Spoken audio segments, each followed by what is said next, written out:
स्वागत है जीवन का जल में, जहां हर वचन जीवन देता है। Praise the Lord. दोस्तों, आज एक ऐसी बात जो उनके चेले यीशु मसीह के चेलों ने यीशु मसीह से पूछा था और उनको नहीं आता था प्रार्थना करना, इसलिए उन्होंने कहा कि हमें प्रार्थना करना सिखाइए।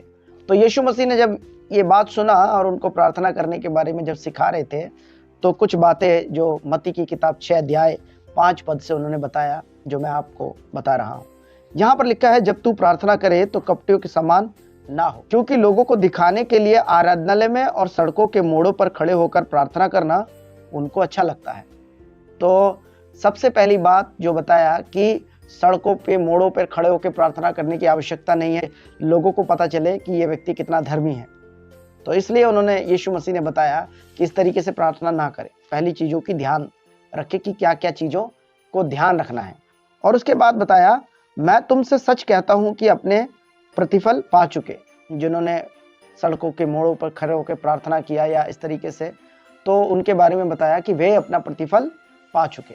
पर तुम जब प्रार्थना करो तो क्या करो, 6 में लिखा है, परंतु जब तू प्रार्थना करे तो अपनी कोठरी में जा। यानी कि व्यक्तिगत प्रार्थना। सबसे पहले तो व्यक्तिगत प्रार्थना बहुत ज़्यादा जरूरी है। दोस्तों, व्यक्तिगत प्रार्थना इसलिए जरूरी है, जब परमेश्वर के साथ रिलेशन होगा तभी तो प्रार्थना सुनी जाएगी। तो इसलिए कह रहे हैं कि कोठरी में जा और द्वार बंद करके अपने पिता से जो गुप्त में है प्रार्थना कर, तब तेरा पिता जो गुप्त में देखता है तुझे प्रतिफल देगा। देखो, सुबह के समय या रात के समय, कभी कभी पूरी रात आप प्रभु के साथ बैठे हैं, तो दुनिया नहीं देख रही है, कोई नहीं देख रहा, लेकिन स्वर्ग पिता आपको जरूर से देख रहा है। जरूर परमेश्वर आपको प्रतिफल देगा। यहाँ पे आगे 7 में लिखा है, प्रार्थना करते समय अन्य जातियों के समान बकबक ना करो। अन्य जातियों के समान बकबक ना करो। आगे बताया, क्योंकि वे समझते हैं कि उनके बहुत बोलने से उनकी सुनी जाएगी। बहुत ज्यादा बोलने की आवश्यकता नहीं है, लेकिन प्रार्थना जो दिल से गहराई से होना चाहिए, परमेश्वर के साथ बैठ करके सुनने की आवश्यकता है। और आगे 8 में लिखा है, इसलिए तुम उनके समान ना बनो, क्योंकि तुम्हारा पिता तुम्हारे मांगने से पहले ही जानता है कि तुम्हारी क्या क्या आवश्यकताएं हैं। तो इसलिए प्रार्थना करते समय क्या क्या नहीं करना है, क्या क्या सावधानी रखनी है, इसके बारे में बता रहे हैं। और यहाँ पर जो 9 से लेकर के 15 तक एक रहस्य की बात को बताया कि प्रार्थना करते समय क्या करना है। सबसे पहली बात तो, अतः तुम इस रीति से प्रार्थना किया करो। किस रीति से, आगे बता रहे, हे हमारे पिता तू जो स्वर्ग में है, तेरा नाम पवित्र माना जाए। पहली बात बताया, हे स्वर्ग पिता तू जो स्वर्ग में है, तेरा नाम पवित्र माना जाए। दोस्तों, परमेश्वर का नाम पवित्र माना जाए, ये बहुत ज्यादा इंपॉर्टेंट है। जब आप प्रार्थना करते समय हमेशा हमें ये ध्यान रखना है कि हमारी जिंदगी की मुझे दे दो, मुझे दे दो, मुझे दे दो, ये चीज दे दो, वो चीज दे दो, ये प्रार्थना नहीं करनी है। सबसे पहली प्रार्थना क्या करनी है कि इस रीति से प्रार्थना करनी है। किस तरीके से कि हे स्वर्गीय पिता तेरा नाम पवित्र माना जाए, मेरी जिंदगी में, मेरे घर पर, मेरे परिवार में तेरा नाम पवित्र माना जाए।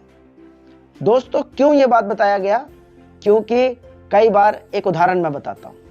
जैसे मान लीजिए कि एक माता पिता के बच्चे हैं और एक बच्चे के द्वारा उसका माता पिता का जो नाम बहुत ज़्यादा खराब हो रहा है, क्योंकि वो गाली देता है, शराब पीता है, खराब हो रहा है, तो नाम खराब हो रहा है। उसी तरीके से एक अच्छा पुत्र है जो अपने माता पिता का बात सुनता है, उनका आदर करता है और इसी तरीके से जो है वो करता रहता है।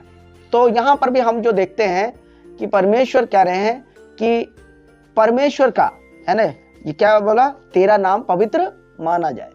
तो ये कहा गया है कि मेरे वजह से आपका नाम बदनाम ना हो, आपका नाम में कोई दिक्कत परेशानी ना हो मेरी वजह से। तो सबसे पहले हमें यही प्रार्थना करनी है कि तेरा नाम मेरे जीवन में पवित्र माना जाए। और उसके बाद क्या कहना है, तेरा राज्य आए। प्रभु परमेश्वर चाहते हैं कि तेरा राज्य आए, ये प्रार्थना करनी है कि तेरा राज्य आए, तेरी इच्छा जैसे स्वर्ग में पूरी होती है वैसे ही इस पृथ्वी पर भी पूरी हो, मेरे जीवन में पूरी हो, मेरे परिवार में पूरा हो। तो परमेश्वर की इच्छा पहले रखनी है, ना कि हमारी। और उसके बाद यहाँ पर जो है कहा गया है, हमारी दिन भर की रोटी दे, हमारी आवश्यकता है, हमारी ज़रूरत है, तब दोस्तों जो है अपनी ज़रूरतें परमेश्वर को कहिए, बताइए, क्योंकि पहले परमेश्वर को रखिए और उसके बाद जो है अपनी ज़रूरतें अपनी प्रार्थना में रख सकते हैं, बता सकते हैं कि हमें ये आवश्यकता है, हमें रोटी की आवश्यकता है, कपड़ों की आवश्यकता है, जो ज़रूरतें हैं। और वचन बताता है कि निश्चय ही परमेश्वर आपको देंगे। जब आप मेहनत करेंगे तो आपके मेहनत हाथों के कामों में प्रभु जो है बरकत देगा, आशीष देगा। हालेलुया। तो आइए इस वचन से जो है एक छोटी सी प्रार्थना करके समाप्त करेंगे। स्वर्गीय पिता परमेश्वर प्रभु, जैसा कि आपके वचन में लिखा है कि आपका नाम पवित्र माना जाए। कई बार हमारे जीवन में प्रभु आपका नाम पवित्र नहीं माना जाता है, कई बार हमारी वजह से आपका नाम खराब होता है, लेकिन हम आपसे प्रार्थना करते हैं कि आज के बाद परमेश्वर प्रभु हमारी वजह से आपका नाम रोशन हो, लोग कहे कि हाँ ये यीशु मसीह के चेले हैं, यीशु मसीह के साथ रहे हैं।